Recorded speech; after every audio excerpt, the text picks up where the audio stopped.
오늘도 중단기 마지막 부분 좀 하고 그 다음에 다니엘서가 또 마지막 때에 관해서 다니엘서에서 커버하고 있는 게 다루고 있는 게 뭐냐면 마지막 때에 어떤 일이 있는가 하는 것을 다루고 있거든요. 그래서 오늘 마지막 때에 있을 그 요한계시록과 다니엘서를 종합해가지고 마지막 때에 있을 것들을 좀 공부를 하고요.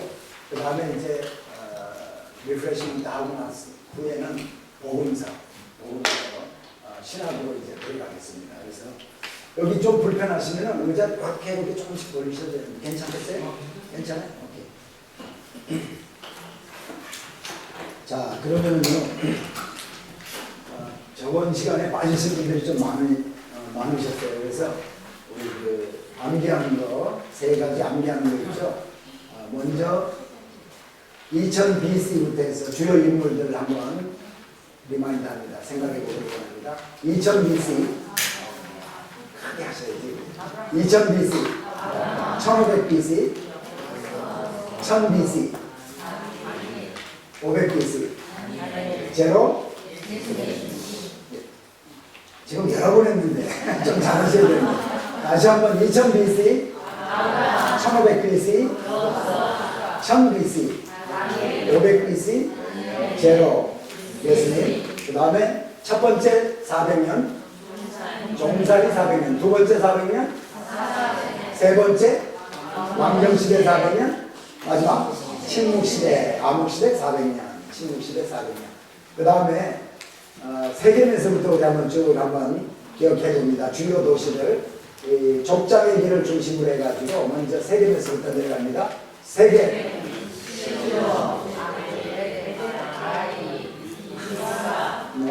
라마, 미스바, 다시 한번 미스바람, 다시 한번 세계, 실로, 베델, 아이, 미스바, 라마, 기브아, 예루살렘, 베들레헴, 헤브론, 부엘세바.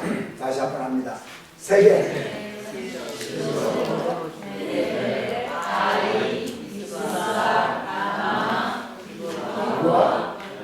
예루살렘, 베들레헴, 예루살렘에서 내려가면 여리고로 내려가요. 그 다음에 올라오면 믹마스, 그 옆에 게바가 있고 두 도시에서 이렇게 내려오면 기브온 다음에 두 비탈길을 통해서 내려오면 아얄론, 북쪽에서 흐르는 비탈길이 베토론 비탈길, 남쪽 기리아 무야리 비탈길. 예. 자, 땅 분배. 여호수아가 장복하고 나서 땅 분배했을 때의 지도입니다. 땅 분배했을 때 지도를 여러분에게 드리려고 제가 가져왔어요. 여기.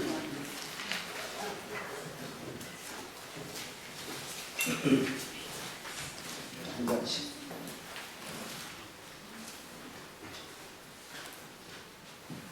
이쪽에 한 방, 이쪽에. 한 장씩.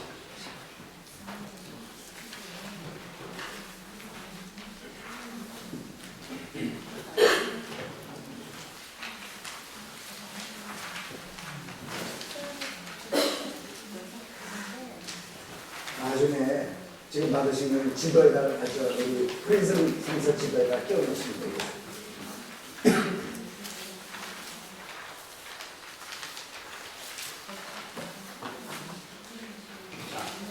다 받으셨죠? 밑에서부터 에돔에서부터 시작합니다. 에돔 밑에, 자, 저를 보시고 그리고 보실 뿐만이 아니라 자기 손 왼쪽에다 대고 똑같이 저하고 똑같이 그렇게 기억하면 돼요. 에돔, 모압, 루벤, 갓, 므낫세, 암몬, 아셀, 납달리, 스브론, 이사갈, 므낫세, 에브라임, 단, 베냐민, 유다, 시므온. 시험을 안 봐서 그런가? 다시 한 번 더 하겠습니다. 제가 자꾸 하는 거는 여러분이 자기 거 만들라고 제가 그랬어요. 집에서 이렇게 공부하실 때 이거 제가 몇 가지 한 거는 좀 이렇게 몇 번 해가지고 자기 거로 만드세요. 얼마든지 그 정도는 우리 뭐 60, 70 됐어요. 얼마든지 할 수 있거든. 암기할 수 있습니다. 자, 에돔부터 합니다. 에돔, 모압, 르우벤, 갓, 므낫세, 암몬, 아셀, 납달리, 스불론, 이사갈, 므낫세, 에브라임, 단, 베냐민, 유다, 시므온. 몇 가지 안 돼? 외워야 될 게.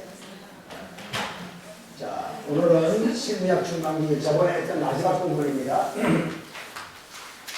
자, 신구약 중간기 하면은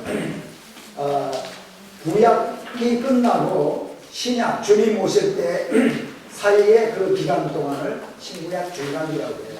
근데 말라기 선지 후에 말씀이 없었습니다. 하나님 말씀 안 주셨어요. 그래서 그 시대를 암흑 시대다 또는 침묵 시대다. 하나님이 침묵 시대, 사일런스, 침묵했다고 해서. 그런데 그 사이에 어떤 일이 있었는가 하면은 북왕국 이스라엘이 아수리에서 멸망당합니다. 그리고 남왕국 유다 왕국은 136년이 지난 후에 바벨론에서 또 멸망당해요. 그러면 결국은 남쪽의 유다 왕국이 바벨론에서 멸망당하는데, 멸망당한 후에 바사 왕국, 페르시아 바사 왕국이 들어와서 바벨론을 멸망시킵니다. 그래서 바사 왕국의 첫 번째 왕이 고레스 왕이에요. 성경에 보면 고레스 왕末년에 예루살렘을 중건하라는 명이 이제 나온 것을 다니엘서가 얘기를 하고 있거든요. 자, 그렇다면은 이제 바사 왕국이 바벨론을 멸망시키고요. 바사 왕국은 나중에, 오늘 지도 나중에 또 좀 보여드리겠지만은, 마게도니아에서 에게를 넘어서요, 지금의 터키 있는 쪽으로 누가 오냐면은 마게도니아의 왕이었던 알렉산더 대왕이 넘어옵니다. 그래서 알렉산더 대왕이 넘어와서 20살 때 건너와가지고요, 20살 때 이제 대왕이 돼가지고는 전쟁을 해가지고 바사 왕국을 멸망을 시키는 거예요. 바사 왕국을 멸망시키고 헬라 제국이 이제 세워지게 됩니다. 헬라, 그리스. 그런데 헬라 제국이 세워지는데 알렉산더 대왕은 33살 때 죽게 돼요. 죽음으로 말미암아 알렉산더 대왕이 죽고 나서는 알렉산더 대왕의 부하들 4명이 알렉산더 대왕이 점령했던 영토들, 지금 밑으로 얘기하는 터키 지역, 그 다음에 시리아, 그 다음에 이스라엘 땅, 애굽 땅, 인도까지, 인도 입구까지, 그러니까 인도는 이제 점령을 못했지만은 인도 직전까지 전부 점령을 했던 그 땅을 이제 그 부하가 나눠 가져요. 나눠 가지는데 성경에 북방왕과 남방왕이 다니엘서에 나옵니다. 북방왕, 남방왕, 다니엘서에 기록이 되어 있어요.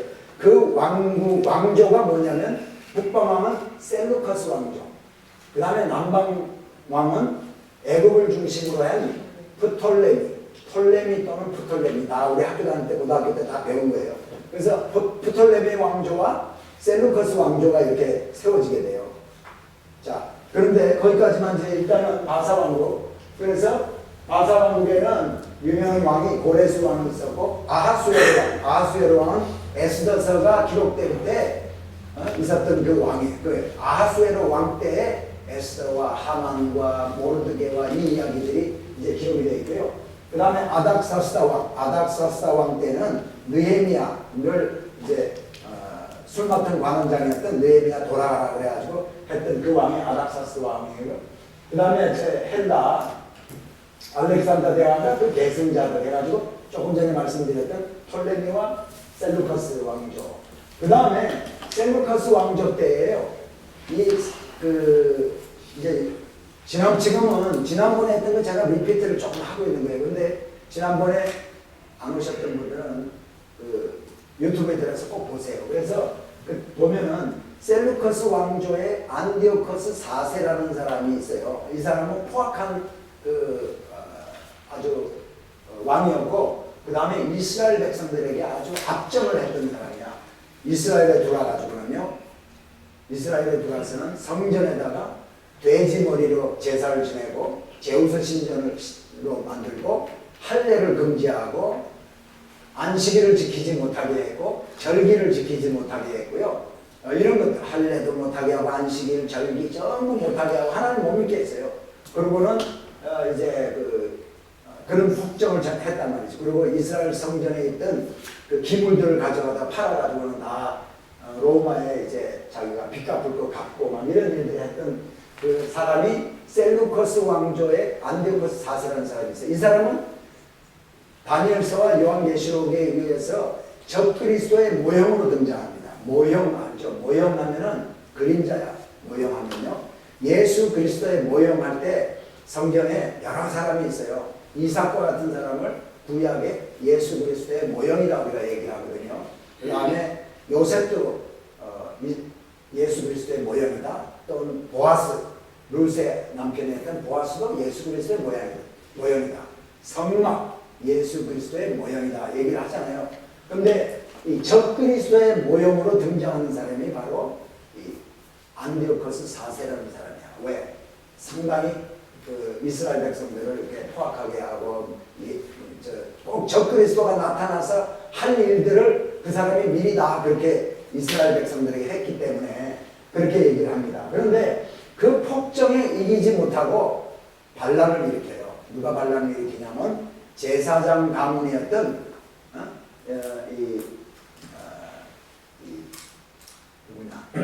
이 마카리 혁명이 일어나는데 제사장 가문이었던 사람이 다섯 아들들과 함께 이제 반란을 일으켰는데 그 세 번째 아들이 요한이라는 사람이 있었는데 그 요한의 그 별명이 쇠망치라는 별명이 있어요.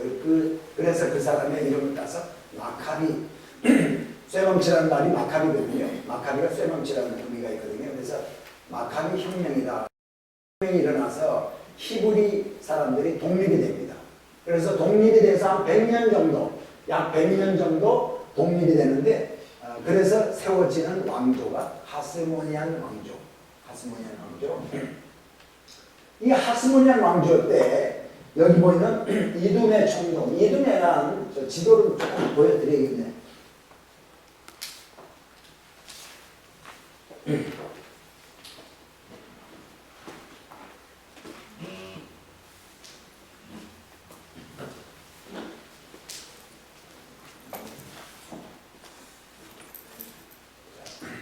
예수님 당시 그 지도입니다. 예수님 당시 지도인데 여러분 가지고 있잖아요. 이 지도는. 자 보세요. 여기가 본래는 에돔, 모압, 루벤, 갓, 므낫세, 암몬 이렇게 되는데 예수님 당시에는 보면 여기 에돔이 있었는데 에돔이요. 에돔 사람들이 여기뿐만이 아니라 이쪽에 와서 살았어요. 여기 보면 영어로 조그맣게 이두메라고 되어 있어요. 이두메라는 말이 에돔이라는 말이랑 똑같아요. 헬라 말로 에돔을 이두메. 그래서 이두메야. 그래서 이걸 성경에서 우리 한글 성경에서 이두메라고 하는데 이 이두메의 총독이 누구였냐면은 하스모니안 왕조가요. 여기까지 다 이제 정복을 했는데 정복을 해서 하스모니안 왕조가 통치를 하려니까 이두메의 에돔의 왕을 거기에 총독으로 세우게 됩니다. 이 사람이 누구냐면 헤롯 대왕의 할아버지예요. 그래서 이제 복잡하게 제가 이제 설명을 다 지금 시간이 없어서 못 드리는데 지난 시간에 다 말씀을 드렸거든요. 그래서 이두메 총독으로 안티파스라는 사람을 이제 총독으로 세워요.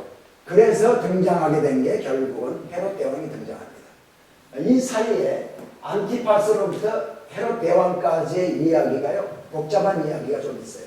로마 시대 때 나오는 줄리어스 시자라든가 줄리어스 시자의 양아들이었던 옥타비아누스라든가 여기에 클레오파트라도 등장을 하고 그 다음에 안토니오라는 장군도 또 등장을 하고 복잡하게 등장을 하는데 결국은 나중에 헤롯 대왕이요. 그러니까 이 안티파스의 손자였던 헤롯이 로마로 도망을 갔다가 로마에서 폼베이 장군의 이제 힘을 얻었고 원로원에서 너는 이스라엘의 이제 왕이다 지금부터. 그래가지고 폼베이 장군의 그 도움을 받아가지고요 이스라엘로 와가지고 이스라엘을 통치를 시작하는 거예요.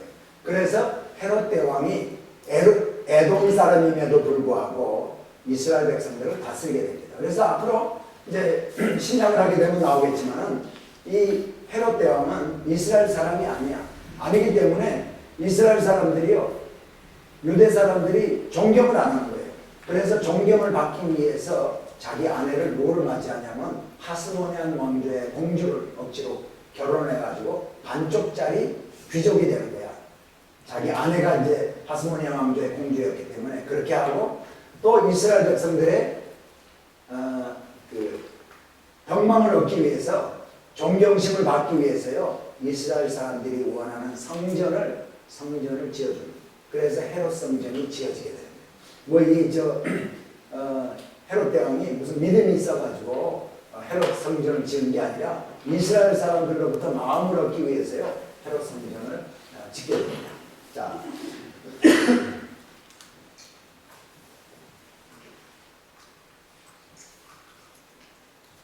그래서 로마 시대 때 이제 이 헤롯 대왕의 할아버지 안티파텔 헤롯 대왕. 근데 헤롯 대왕이 나중에 우리가 잘 아는 대로 누가복음에도 나오죠. 헤롯 대왕이 죽게 됩니다.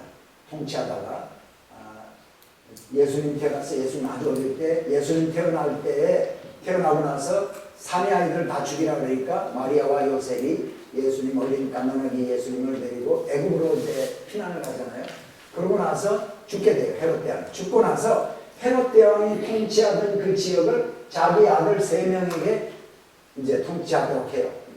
나누어지게 된단 말이지. 근데 아켈라오라는 아들이 유대와 사마리아와 이두메 지역을 통치하게 되고, 빌립이라는 아들이 갈릴리 북동쪽, 갈릴리의 북동쪽인 이 지역을 이제 통치하게 되고요. 그 다음에 안디바라는 아들이 갈릴리와 베레아, 갈릴리 지역, 이 갈릴리 지역이니까요, 나사렛을 포함한 이 지역입니다. 여기가 갈릴리 바다면 이 지역과 베레아, 요단 동편이었던 베레아, 이 두 지역을 안디바가 통치해요. 근데 여기서 잠시 지난 시간에 제가 말씀을 드렸는데, 헤롯 대왕이 죽었지 않습니까? 근데 나중에 예수님이 잡혔을 때 겟세마네 동산에서 잡히고 가야바 법정에서 이렇게 또 있다가 빌라도에게 보내졌다가, 빌라도가 누구한테 보냈냐면 헤롯에게 보내요.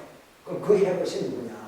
저번에도 제가 말씀드렸지만 저는 죽었던 헤롯인데, 헤롯이 예수님 태어나고 나서 얼마 있다 죽었는데 또 헤롯이 해가지고 헤롯 병정들한테 가가지고 예수님이 뭐 면류관도 쓰고 막 홍포를 입히고 침뱉음도 당하고 그런 일을 당하잖아요. 그 헤롯은 누군가? 헤롯이 바로 이 아들 안티바입니다. 성경에 보면은 빌라도 이렇게 얘기해요. 이는 갈릴리 사람이 아니냐. 그러니까 헤롯에게 보내라. 예수 그리스도가, 예수님이 갈릴리 사람이거든요. 근데 그때 마침 유월절을 지내기 위해서 전부 다 예루살렘으로 오잖아요. 안디바도 갈릴리와 베레아를 통치하는 분봉왕이었지만은 유월절을 지내기 위해서 예루살렘에 와 있었어. 그러니까 내가 괜히 죄 없는 사람 내가 죽이기보다는 헤롯한테 그냥 보내자. 그래서 갈릴리 사람이니까 갈릴리 지역을 통치하는 헤롯에게 보내자. 그 헤롯이 바로 이 사람. 자, 그리고 자, 이제 다니엘서에 나오는, 지금은 이제 쭉 어디까지 갔냐면 예수님 오실 때까지의 헤롯 대왕과 헤롯 죽고 나서 세 아들 통치하는데 조금 말씀을 맛배기를 좀 보여드렸어요. 그런데 이 중반기 때 국가와 다니엘서에 대해서 좀 설명을 드리려고 해요.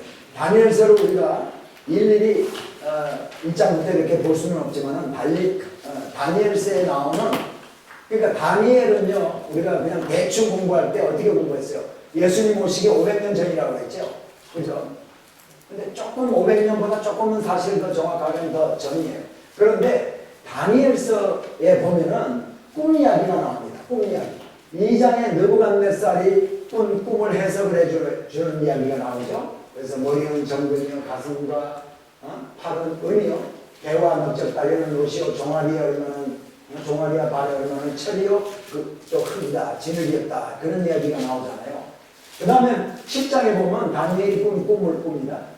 근데 저기 사자가 독수리 날개를 달아.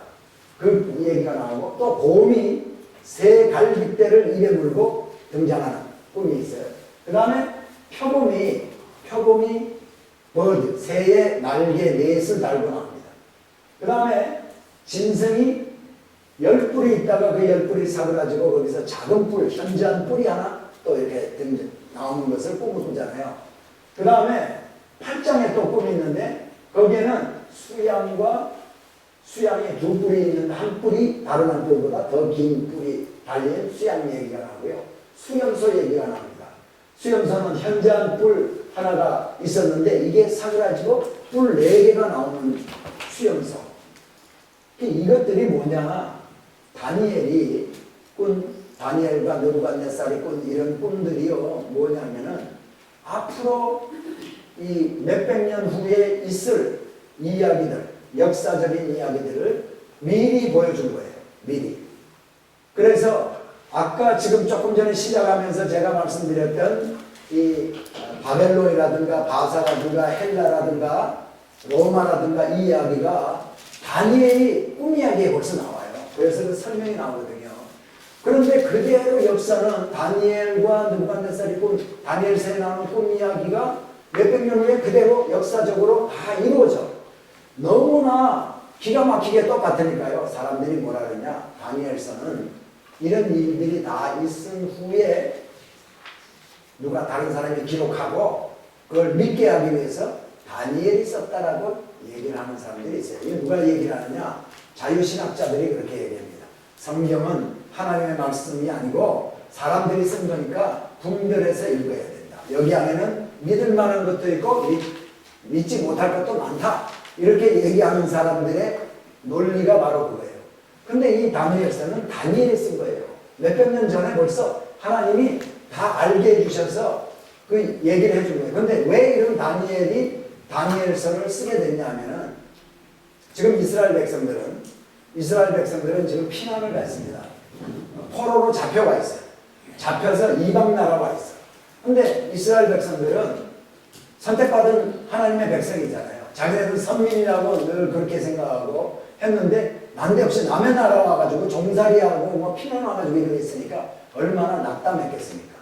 낙담하고 그저 진짜 주님 섬기는 것을 포기할 정도의 심정이 다 됐을 거란 말이지.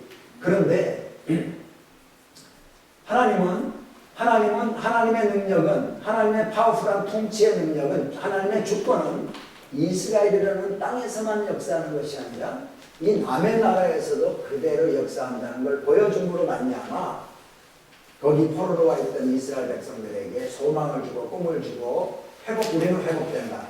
우리는 아직까지 하나님의 백성으로서 이렇게 믿음 가지고 살아야 된다는 걸 심어주기 위해서.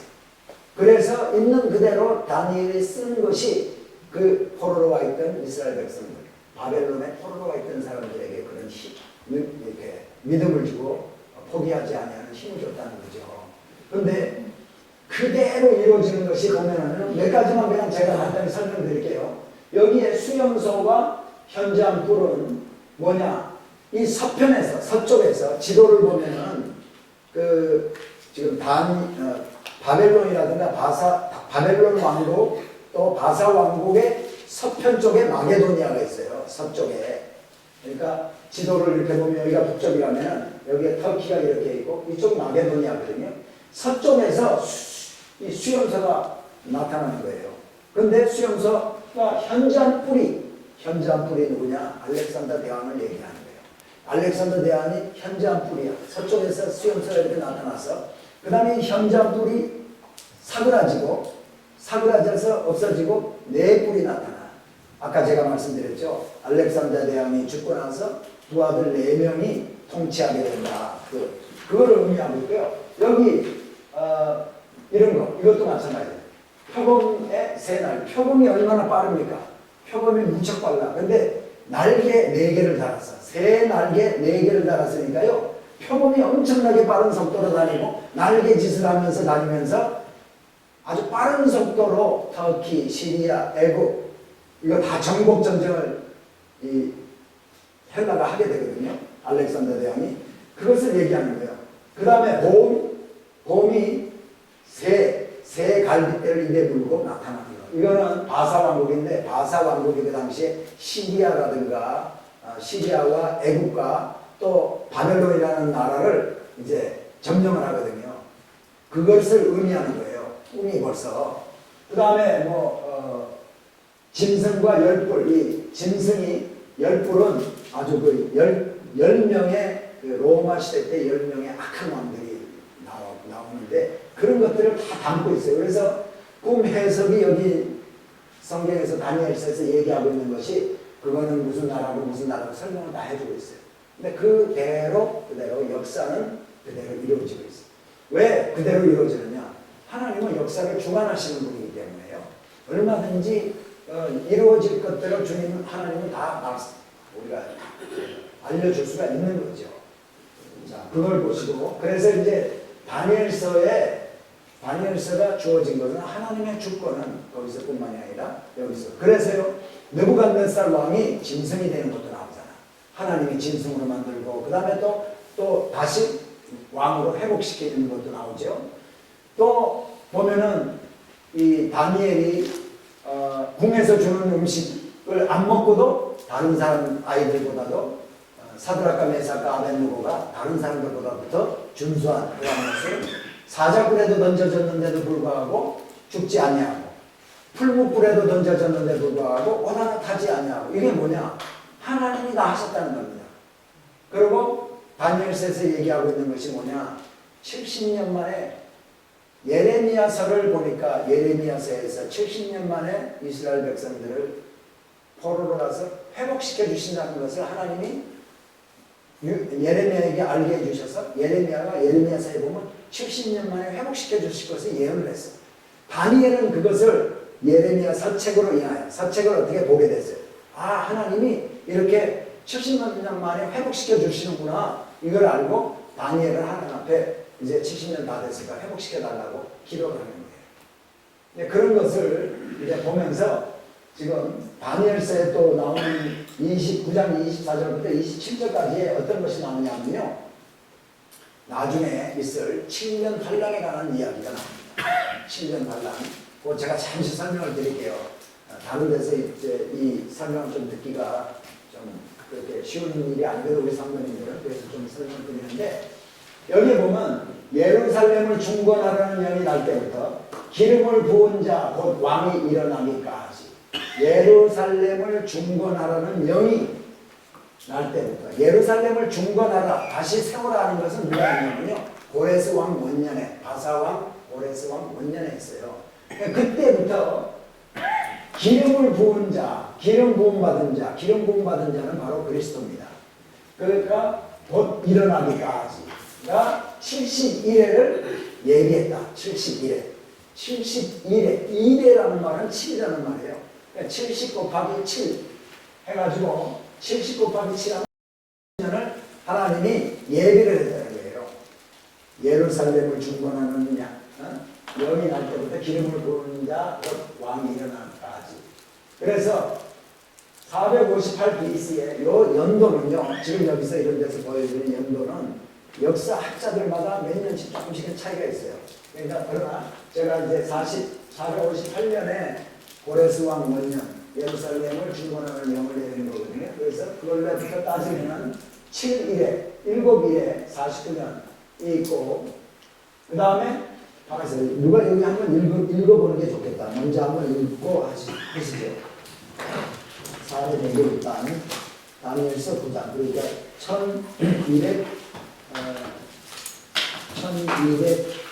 1250페이지 24절부터요. 제가 읽어드릴게요. 다니엘서 9장 24절부터 제가 읽습니다. 24절부터 27절까지 제가 읽어드릴게요.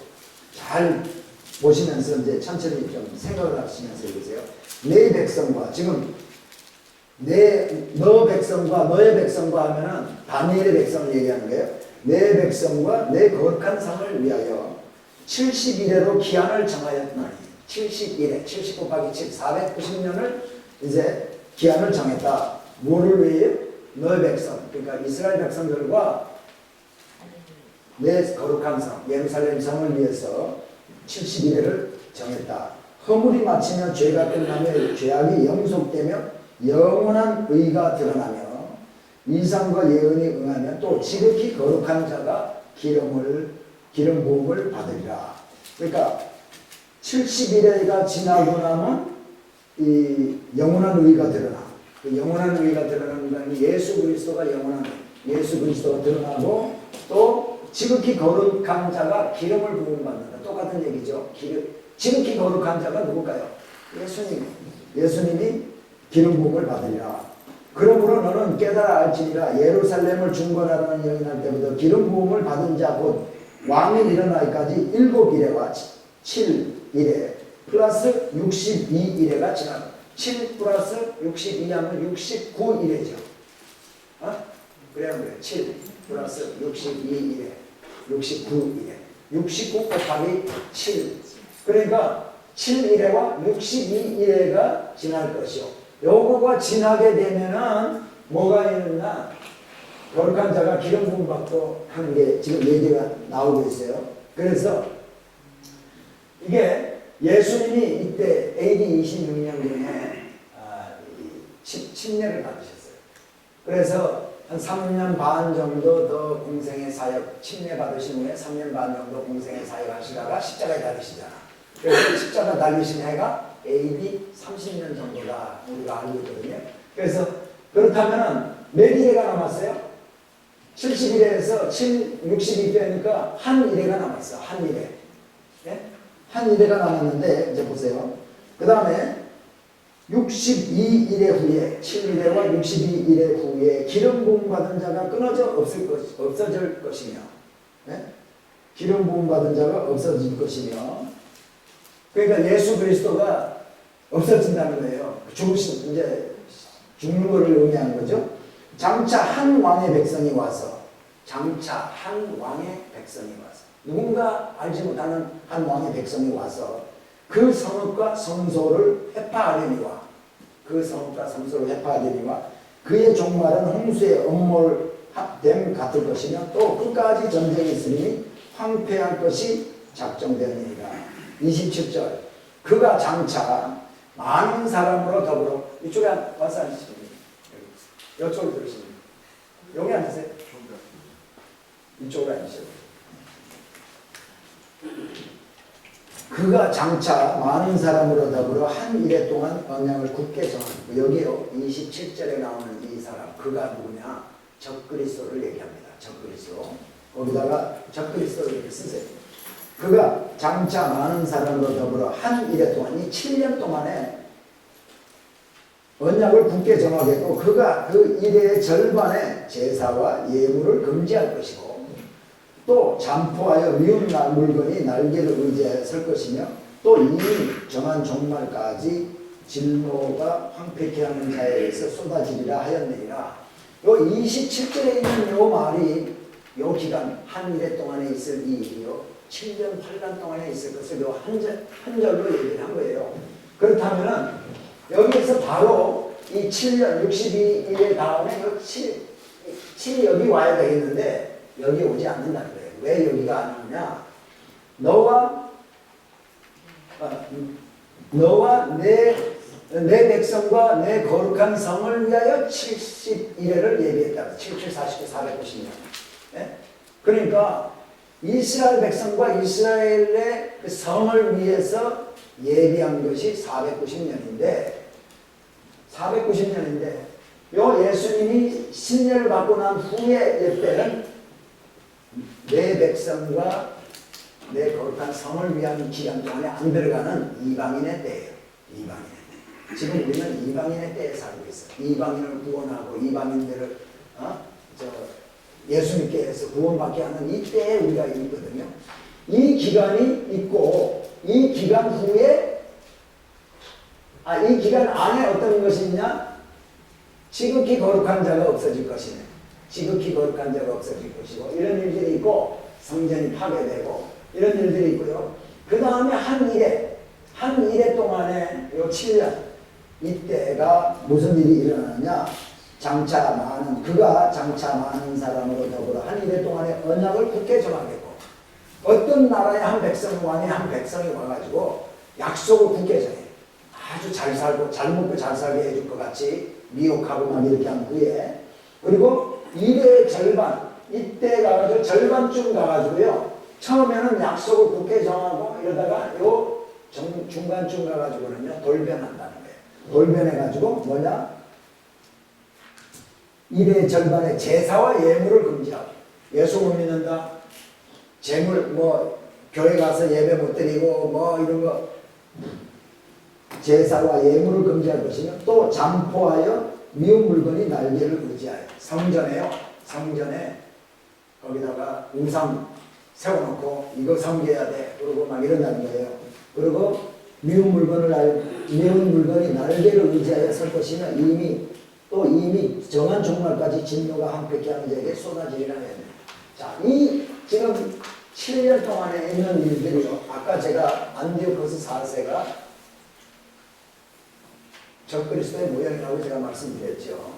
근데 이 사람이 벌써 이미 언제였냐면 이런 일들이 비슷한 일이 여기 27절에 나오는 비슷한 일이요. 이 사이에 있었어요. 이 사이에. 안디오코스 4세가 셀루커스 왕조의 안디오코스 4세가 와가지고 예수 못 믿게 하고 하나님 못 믿게 하고 할례도 금지하고 안식일도 금지하고 절기도 못 지키게 하고요. 제사도 못 지키게 하고 제옷을 돼지머리로 성전에다가 돼지머리 갖다가 막 제사 지내고 이런 일들이 있었거든요. 그래서 거기에 반대하는 거룩한 이 제사장 가문의 사람들이 반란을 일으켜가지고 마카비 혁명이라는 것을 일으키게 돼서 하스모니안 왕조를 세웠다고 했잖아요. 근데 그때 안디오코스 4세가 했던 일들이 여기서 일어났는데 그래서 그것이 이때 일어날 일과 너무나 흡사해요. 그래서 그 안디오코스 4세를 예수 그리스도의 모형이다 그렇게 얘기합니다. 그래서 요 7년은 뭐냐 성경적으로 볼 때 데살로니가전서 4장 16절부터 17절에 이렇게 보면 천사장이 나팔 소리가 울려 퍼질 때에 울려날 때에 불 때 자는 자들이 먼저 일어나고 결단코 살아있는 자가 자는 자보다 앞서지 못한다. 자는 자들이 일어나겠고 살아있는 자도 들림받는 것을 여기서 얘기하고 있고 또 고린도전서에도 그런 비슷한 이야기가 나오고 또 요한계시록에도 이런 이야기들이 나오고 일곱 빈의 재앙, 일곱 나팔의 재앙, 일곱 대접의 재앙 이런 재앙들이 일어나는 것이 언제냐 이 7년의 거의 마지막 부분 한 반 이후에 그런 일들이 일어난다는 거예요. 그래서 이게 이미 다니엘서에 벌써 전체적으로 마지막 때 일어날 일들을 기록을 하고 있어요. 가르쳐주고 있어요. 그래서 다니엘서 맨 마지막 절을 한번 보시죠. 12장이 마지막인데 자 보세요. 12장 1255페이지입니다. 제가 12장 1절 읽어드릴게요. 그때 내 민족을 호위하는 대군 미가엘이 일어날 것이요 또 환란이 있으리니 이는 개국 이래로 그때까지 없던 환란일 것이며 그때 이 마지막 때를 얘기하는 게 그때 내 백성 중 무릇 책에 기록된 모든 자가 구원을 얻으리라. 생명책에 이름이 있는 자들이 다 구원받는다 말이죠. 2절 땅의 티끌 가운데서 자는 자 중에 많이 깨어 부활하는 것을 의미해요. 영생 얻는 자도 있겠고 수욕을 받아서 무궁히 부끄러움을 입을 자도 있을 것이며 쭉 설명을 하고 있어요. 그런데 4절을 보세요. 4절 다니엘아 마지막 때까지 이 말을 간수하고 이 글을 봉함하라. 많은 사람이 빨리 왕래하며 지식이 더하리라. 다니엘에게 마지막 때까지 마지막에 대해서 알려준 이 일을 잘 봉함하라라고 얘기를 하고 있어요. 봉함하라. 잘 간수하고 이 글을 봉함하라. 봉함하라는 게 뭐예요? 봉투에 넣어서 침 발라서 딱 붙이라는 거죠. 봉함하라. 뜯어보지 마라. 근데 옛날 구약시대 때는 글을 어디다 적었어요? 두루마리에다가 적었어요. 두루마리 종이에다가 다 적어가지고는 똘똘똘똘 말아가지고요. 거기다가 맨 끝에다가는 끈을 매달아요. 끈. 종이가 있으면은 잠시요. 두루마리가 이렇게 길면은 두루마리 맨 끝에다 실이 있어요. 그래가지고 이렇게 말아가지고는 이 실을 똘똘똘 묶어가지고 여기서 딱 해가지고요. 맨 마지막에는 진흙 있죠. 진흙 갖다가 진흙을 딱 발라. 딱 바르고는 거기다가 진흙이 말랑말랑할 때 돌이나 이런 걸로 만드는 인장이 이렇게 있어요. 인장 보는 거예요. 그러면 이거 이렇게 해 놓으라는 거예요. 마지막 때까지. 그러니까 마지막 때까지 잘 감수하고 이 글을 봉함하라. 이게 뜯어보지 말라는 얘기야. 그리고 쭉 이제 9절에도 보면요. 그가 가로되 다니엘아 갈지어다 대저 이 말은 마지막 때까지 감수하고 봉함할 것입니다. 네? 다니엘에게 천사가 나타나가지고 마지막 때 있을 일을 다 가르쳐주면 마지막 때까지 이거 잘 감수하고 봉함하라. 그런데 자 이건 다니엘이 쓴 책입니다. 근데 이제 계시록을 가보세요. 계시록.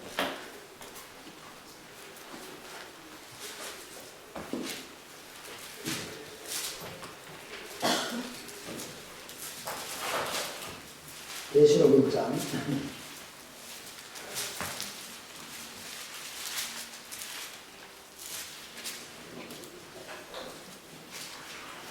자, 계시록이요. 1장 19절에 보면 그러므로 내 본 것과 요한에게 하는 얘기입니다. 네가 본 것과 이제 있는 일과 지금 현재 이 세상에서 일어나고 있는 일과 장차 될 일을 기록하라. 그렇게 얘기를 하고 있죠. 그래서 이제 그 일들이 기록한 것들이 지금 요한계시록 전체가 그건데 쭉 더 지나서 보면은 여기 몇 장을 가서 보냐면요.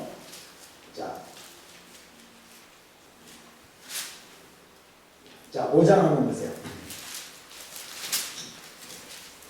5장 1절 404페이지. 내가 봄에 보좌 앉으신 이의 오른손에 책이 있으니 안팎으로 썼고 7인으로 봉하였더라. 그런데 또 봄에 힘있는 장사가 큰 음성으로 외치기를 누가 책을 펴서 그 인을 떼기에 합당하냐 하니 하늘 위에나 땅 아래나 땅 위에나 땅 아래에 능히 책을 펴거나 보거나 할 리가 없더라. 이 책을 펴거나 보거나 하기에 합당한 자가 보이지 않기로 내가 크게 울었더니 하고 쭉 얘기를 해요. 그리고 이제 결국은 이제 이 봉했던 인으로 봉했던 이 책이 두루마리 아까고 얘기해. 그러니까요 요한계시록을 읽는 이스라엘 백성들은 이 요한이 쓴 계시를 읽는 사람들, 이 5장을 읽는 사람은 이때 이 인이 떨어져 가지고 지금 나오는 이것이 여기에 봉함에 있던 책, 봉함되어 있는 이거 누가 뜯을 사람이 없어가지고 울고 했던 이 책이 결국은 전에 다니엘에게 천사가 봉함에서 끝까 마지막 때까지 봉함해야 했던 그거구나 하고 연결이 이렇게 되는 거예요. 지금 이 요한계시록을 쓰면서 사도 요한은 그거를 생각을 하면서 지금 쓴 거예요. 그러니까 이스라엘 백성들은, 유대 백성들은요, 이거 읽으면 벌써 그거를 연관이 되는데. 그래서 다니엘서는 항상 다니엘서와 요한계시록은 같이 이렇게 보는 게 좋아요. 자, 너무 이제 깊이 하면 또 이제 신학생 수준이 되니까 그 정도 하고. 그리고 이제 이 7년 마지막 때가 되면 예수님이 지상에 재림합니다. 지상에 재림. 그러니까 지금 우리는 어디 살고 있냐? somewhere. 어딘가 지금 마지막 때 직전에 7년 환란 직전 어디에 마지막 때에 살고 있어요. 문제인지 몰라. 자, 그래서 요한계시록에 있는 7년 환란에 이걸 제가 도표를 보여드리면 이걸 설명해 드리기 위해서요. 성경의 요한계시록에 보면 7년 환란 기간 동안에 7년 기간 동안에 환란이 있는데 환란을 쭉 기록하고 있는데 7인의 재앙, 7인이 떨어지면서 재앙들이 다 쏟아. 그 다음에 나팔의 재앙, 7개의 나팔이 불어. 첫 번째, 두 번째. 그 다음에 7개 떨어지면서 재앙이 있거든요. 근데 이게 보세요. 7재앙이 셋, 일곱 인의 재앙이 하나, 둘, 셋, 넷, 다섯, 여섯, 일곱 개 딱 떨어지고 그 다음에 또 일곱 나팔의 재앙이 딱 있고 그 다음에 일곱 대접의 재앙이 있는 게 아니라 예? 아니라 어떻게 되냐면 아까 이제 한 반 정도를 얘기한다면 7년 기간 동안에 가장 그 대환란 기간을 7년의 반 이후 그다음에는 첫 번째에서부터 여섯 번째 인까지가요 이렇게 떨어지고 마지막 일곱 번째 인이 떨어져요. 그러면 마지막 일곱 번째 인이 떨어짐과 동시에 지금 나팔의 재앙 일곱 개가 이 안에 포함이 다 된다는 거야. 이걸 얘기하는 거야 지금. 그래서 갈수록 극심한 이렇게 일곱 번째 인이 바로 일곱 나팔의 재앙을 다 포함하고 있고 일곱 번째 나팔의 재앙은 일곱 개의 대접의 재앙을 다 포함하고 있다는 거예요. 이게 무슨 말인지 이해가 되시죠? 네. 그러니까 갈수록 더 극심한 재앙으로 그래서요 성경에 보면은 자 제가 이 말씀을 드립니다. 예수님이 말씀하신 마지막 때에 관해서도요 좀 헷갈리는 말씀을 하셨어요. 예수님이 참 몇 번째 시간에 제가 조금 말씀드렸던 것 같은데 예수님이 도적같이 오신다 그랬어요. 주님이 오실 때 다시 오실 때는 도적같이 오신다라고 얘기를 하시기도 하고 또 어떤 때는 뭐라 하냐면 너희가 징조를 보면 알지니 징조를 보면 안다고 했어요. 그러면 징조를 보면 안다면은 왜 도적같이 오신다고 해요? 그렇죠? 어떤 사람은 이렇게 얘기합니다. 믿지 않는 사람에게는 도적같이 임하지만은 물론 믿지 않는 사람은 도적같이 임해. 왜? 안 온다고 다 생각하고 있으니까 그런 일이 없을 거라고 생각하니까. 근데 믿는 사람에게는 도적같이 안 오고 다 징조를 보여주고 온다. 다 믿는 사람은 영안으로 다 봐서. 근데 그런 의미가 아니라요.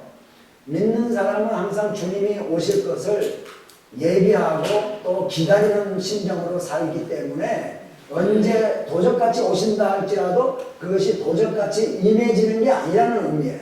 그거는. 그러나 오시는 자체는 도적같이 오세요. 도적같이. 그리고 징조를 보면 그래서 이거를 분명하게 한 번은 도적같이 오시고 한 번은 징조를 보면 알게 오시는구나. 그래서 주님이 두 번 오시는 겁니다. 성경적으로 다 분석해서 보면. 그래서 언제냐? 예수님이 이제 7년 환란 전에 공중에 공중 재림하시잖아요. 공중 재림할 때는 도적같이 오시는 거예요. 아무도 알지 못해요. 어떤 사람은 자다가 오고 어떤 사람은 밭에서 매를 가다가 어떤 사람은 결혼식 올리다가 주님 맞이하고. 이거 도적같이 오는 거예요. 그때는 징조가 없어. 근데 이때 주님이 이제 7년 환란이 끝나가면 주님이 지상재림을 하세요. 이때 지상재림할 때는요 징조가 나타나. 어떤 징조냐? 이런 징조들. 일곱 대접의 막 재앙들, 일곱 나팔의 재앙, 이런 재앙들이 막 쏟아질 때 하늘에서 벽이 떨어지고 막 이런 일들이 일어나는 걸 보면 그때 7년 환란을 겪는 사람은 그런 징조를 보면 진짜 세상 끝날이구나. 지금 이제 주님 오실 때가 됐구나 알 수가 있다는 겁니다. 그런데 우리는 이 7년 환란을 겪지 않습니다. 예수 믿는 사람은 이 이전에 이때 벌써 주님이 공중 재림할 때 우리는 들림받게 돼요. 네, 요거에 대해서 제가 설명을 좀 드리겠습니다. 자, 마지막 때. 그래서요. 자, 여기는 이제 자, 성경에 예를 들어서요. 이 우리 성경 가지고 공부하는 신학을 성경신학이라고 해. 성경. 근데 조직신학이라는 게 있어요. 조직신학. 그건 뭐냐? 예수님에 대해서 여기저기 한 군데 예수님에 대해서 다 성경에 몰아놓고 마지막 때에 대해서 요거는 마지막 때에는 여기 보면 돼. 그럼 한 군데 몰아놨으면 얼마나 좋을까요?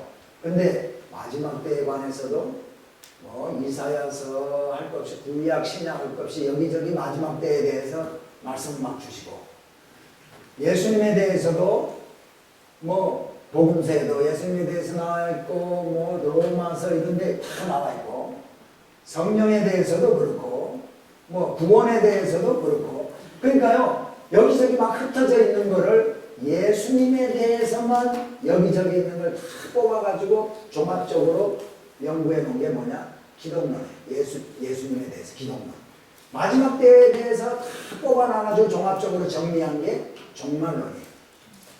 성령에 관해서 여기저기 성령의 사역이라든가 성령은 누구인가라든가 그런 것들을 뽑아놓은 게 뭐냐? 성령론이에요. 자, 그런데 그렇기 때문에요. 이견이 있을 수가 있다는 거예요. 성경을 해석하는 데 차이가 있어가지고 우리 장로교회 목사님들이나 신학을 연구하는 신학자들이 장로교의 우리 눈으로 이렇게 봐가지고 성경을 해석하고 행가하고 이렇게 감리교 사람들이 보고 해석한 거하고 조금씩 다르다는 거예요. 그래서 교파가 어떤 거는 감리교, 어떤 거는 장로교 이렇게 가는데 우리 교단과 우리 교회와 우리 김광식 목사님과 저는 뭐냐? 장로교 신학 가운데서도 종말에 관해서는 전천년설을 믿는 거예요. 전천년설. 설이라 하니까 이게 무슨 신화 같은 무슨 이론 이거 근데 이게 왜 설이라고 그러냐면 여기 있는 거를 마지막 때에 관한 것을 종합해가지고 이론적으로 설명을 하다 보니까 전천년설, 어떤 사람은 후천년설. 전천년설이라는 건 무슨 말이냐? 천년왕국 이전에 주님이 온다고 해서 전천년설이에요. 천년왕국 뒤에 주님이 오시면 후천년설이에요. 천년왕국이 있기는 뭐 있어? 없어? 얘기하는 사람은 무천년설이에요. 그래서 그거를 우리 성도님들도 마지막 때에 대해서 조금 아시는 것이 좋아서 제가 설명을 드리는데요. 전천년설은 어떤 사람들이 전천년설을 주장하는가 하면은 여기 요한계시록에 나와 있는 이 일들은 아직까지 안 일어났다. 퓨처, 미래에 일어날 일이다 라고 얘기하는 사람이에요. 여기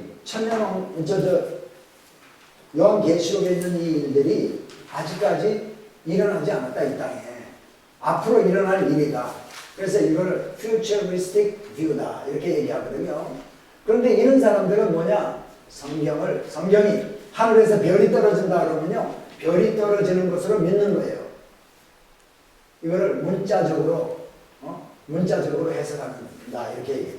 분명하게 무슨 상징적으로 해석하거나 예수님이 비유를 들어서 가르쳐 주시고 나서 이거는 비유다, 뭐는 뭐고 설명을 하거나 아니면 문맥상으로 볼 때 비유로 꼭 상징적으로 해석해야 되지 꼭 해야 되는 거 아니고서는 하늘에서 뭐 예를 들어서 모든 물들이 피로 변한다?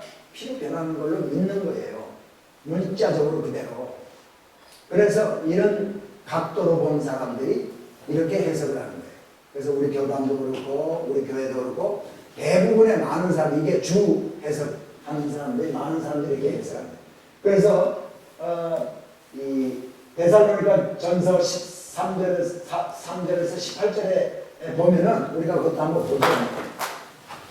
보겠습니다. 데살로니가 전서.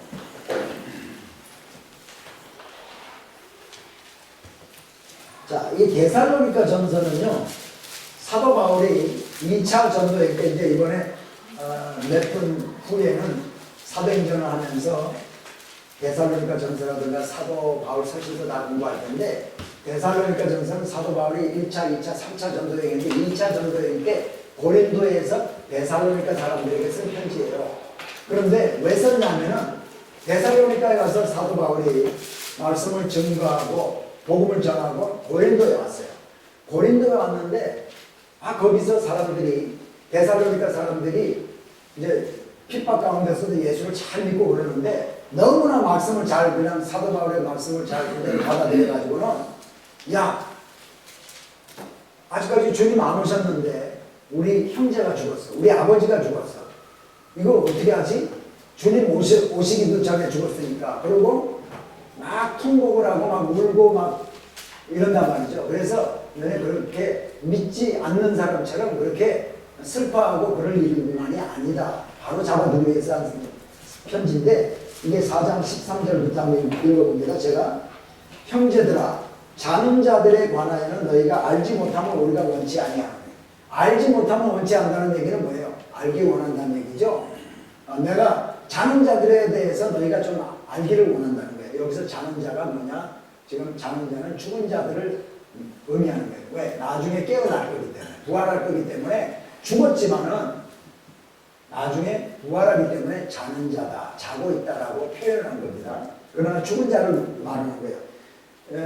그러니까 형제들아 너 죽은 자들에 관하여는 너희가 꼭 알기를 원한다. 이는 왜 그러냐면은 소망 없는 다른 이와 같이 슬퍼하지 않게 하려 함이라.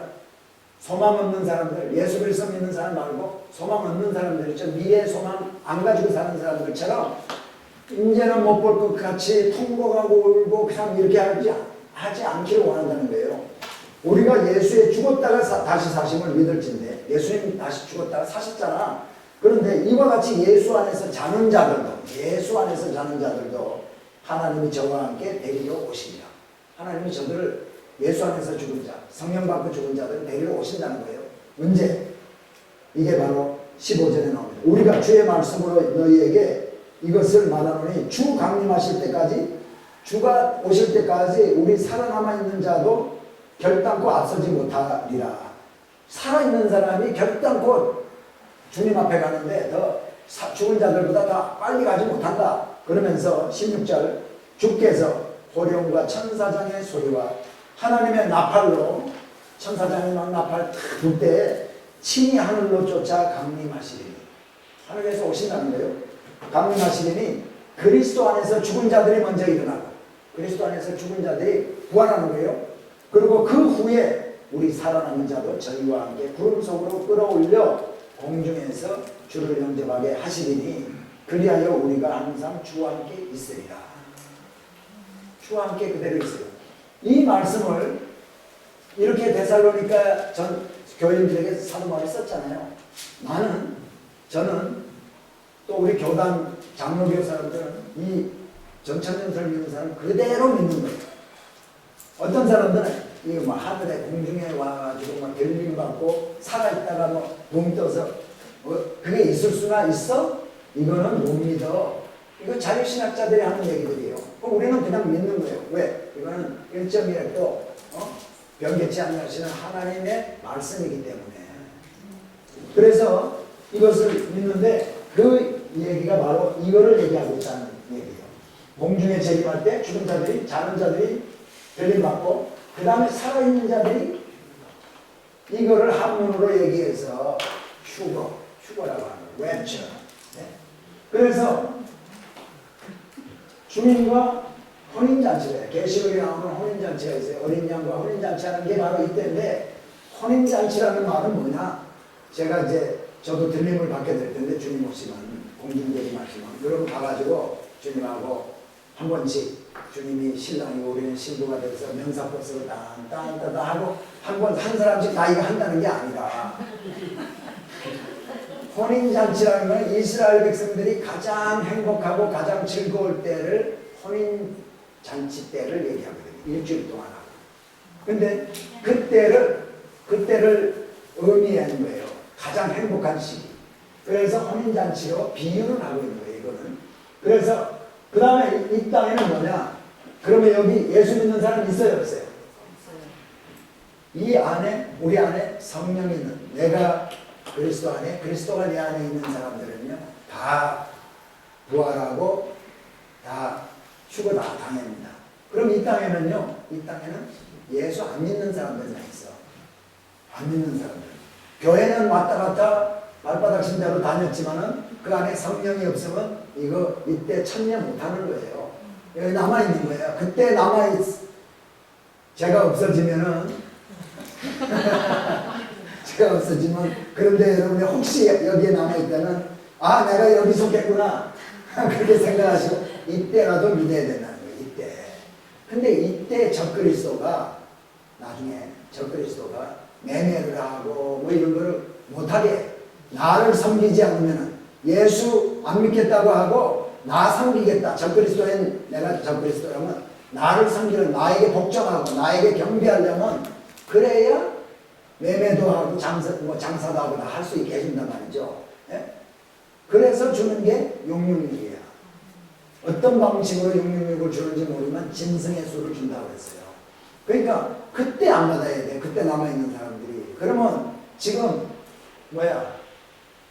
베리치 지금 뭐 해가지고 보험 가입하려면 예를 들어 베리치를 해야 된다. 우리 가운데 뭐 부모가 치매가 걸렸어요. 병원에 이렇게 그러니까 이분 자꾸 왔다 갔다 하고 하니까 이분 어디에 나가더라도 위성을 통해 가지고 위치 추적도 할 수 있게 베리치 넣어야 됩니다. 만약 그러면 우리는 넣을 수 있어요, 없어요? 넣을 수 있어요. 그리고 또 한 가지는 뭐냐? 우리는 하나님의 자녀야. 구원받은 자녀야. 그럼 하나님의 구원받은 자녀를 내 의지와 상관없이 나는 주님 배반하고 싶은 생각이 없는데 억지로 뭐 집어넣고 해가지고 나를 조정해가지고 내가 배반하도록 하나님 가만 놔두겠어요.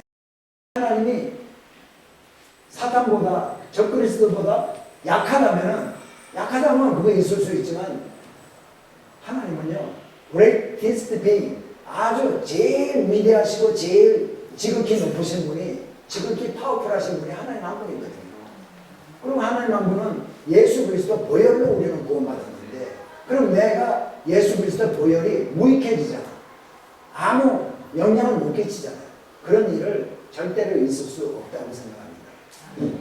자, 그래서 7년 환란 동안 그 다음에 7년 환란이 아까 7년 환란에 있는 일들이 아까 다니엘서를 통해서 보여준 거 그죠? 그리고 3년 반 후에 이런 일이 있고 요한계시록에 7 인의 재앙, 7 대접의 재앙, 7 나팔의 재앙, 그 다음에 7 대접의 재앙이 이런 재앙들이 있는 게 언제냐? 바로 이때란 말이죠. 이때. 그리고 7년 환란이 끝나. 그러니까 역대 사는 사람들은요 끝까지 이때요. 요한계시록을 보면 두 증인이 나와요. 두 증인이 나와가지고 복음 전하다가 맞아가지고 죽게 됩니다. 그래서 예루살렘 거리에 시체가 죽어있고 하는 그런 것들이 보여져가지고 금방 전 세계로 그런 것이 퍼져. 옛날 같으면 왜 전 세계로 퍼질 수 있어요? 지금 인터넷 가지고 금방 다 퍼지잖아요. 저 다니엘서도 보면 그때는 사람들이 빨리 왕래하고 하면 얘기가 나와요. 빨리 왕래한다. 어떻게 그 다니엘이 알 수가 있어요? 천사가 그렇게 지금처럼 빨리 그러니까 점점 더 마지막 때 우리가 가까이 가고 있는 것은 분명해요. 그런데 7년 환란을 겪는 사람 가운데 예수 믿는 사람이 나오는 거예요. 왜? 우리 가운데 오빠가 또 뭐 아버지가 예수 믿으라는데 안 믿다가 갑자기 자기 딸이 없어지고 자기 남편이 없어지고 그러면은 남아있던 사람들이 야 진짜 이제 우리는 예수 이제 이때라도 믿어야겠네. 그때 이제 제가 막 얘기했던 게 기억나가지고 그 믿는 사람들이 나오기 때문에 이때 순교하는 사람도 나오고요. 이때 순교하는 사람도 나오고 예수 믿는 사람도 이때 등장을 하게 됩니다. 처음에는 없다가. 자, 그리고 이제 7년 환란이 끝날 때 지상재림을 해요. 성도들과 함께 지상재림하고 이때를 거치면서 예수 믿고 죽은 사람들이 순교한 사람들이 부활해요. 부활해서 여기가 천년 왕국이 이루어집니다. 천년 왕노릇하는 천년 동안 왕노릇하리라. 왕노릇. 그때 저는 로스앤젤레스 시장으로 제가 자리 하나 맡아놨는데 여러분들도 뭔가 하나 다 좀 상상 내가 무슨 자리 받을 거다 생각을 하고 계시니까 그래서 천년 왕국 천년 동안 1000 years 밀레니엄. 그래서 이거를 이 천년 왕국이다 해서 밀레니엄. 그래서 이때 근데 이게 천년왕국이 일어날 때 시작 때 뭐냐 천사가 내려와가지고요 사단을 무적행에다 bottomless pit 아주 바닥도 없는 그 무적행에다가 가둬버려.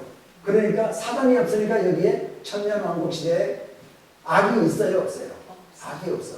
이때는 악이 없기 때문에요 아이들이 막 굴에 손을 넣어도 독사가 물어도 물지도 않겠지만은 죽지도 안 하고 사자와 같이 애들이 뛰놀고 악이 없기 때문에 그런 일들이 여기서 이제 있단 말이죠. 그리고 천년 후에 이거는 이제 이때 예수 믿는 사람들 죽지 않고 예수 믿는 사람들이 들어오는 것을 의미하는데 이건 성경에 없어요. 성경에 없지만 그런 일이 있을 거다 생각을 해서 제가 화살표를 하나 만드는 거고, 천년이 끝나갈 때 사탄이요 잠시 활동합니다. 사탄을 조금 풀어놔가지고 이때 곡과 마곡, 이때요 누군가를 미혹을 해가지고 이제 주님께 반역하는 일이 있거든요.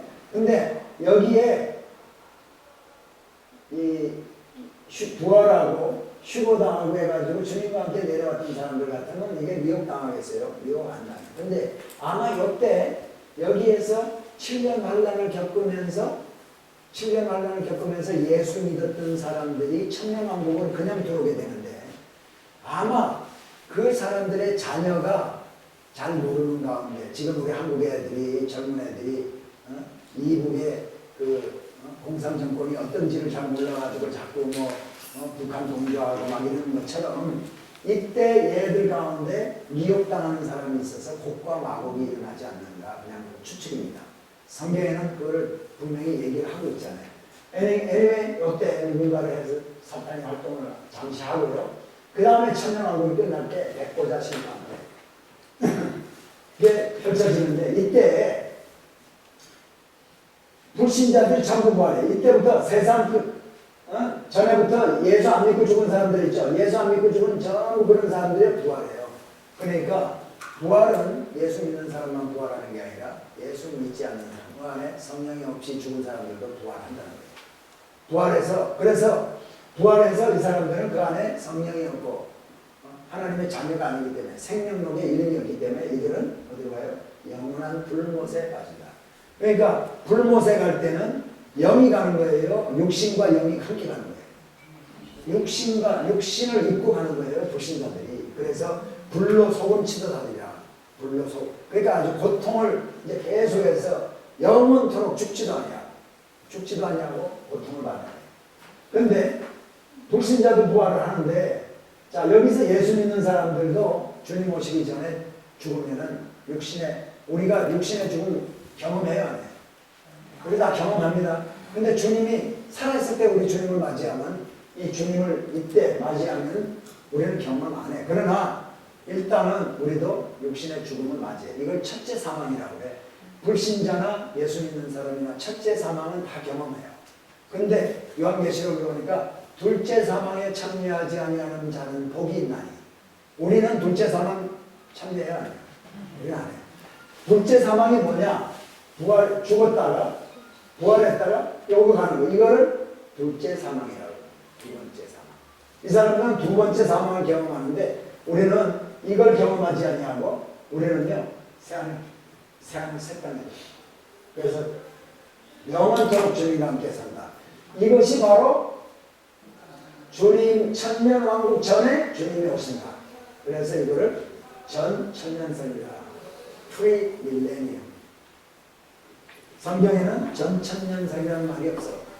성경에 있는 이론을 전부, 말씀을 우리가 도표로 하고 그걸 이론으로 확립해가지고 한 교리로 만든 것이 바로 이거란 말이에요. 그래서 주님 오시기 전에, 천년왕국 전에 주님 오신다 해서 전천년설. 그 다음에 이제 환란 후 휴거설, 환란 9천년설 이거는요, 지금 리프레시먼트 하고 우리 하겠습니다. 그래서 휴식 10분 동안 하고 하는데요. 오늘 휴식은 우리 에리사 집사님이, 아직 권사님 안 계셨지? 집사님이 오늘은 우리 어느 분이 기도를 해주실까?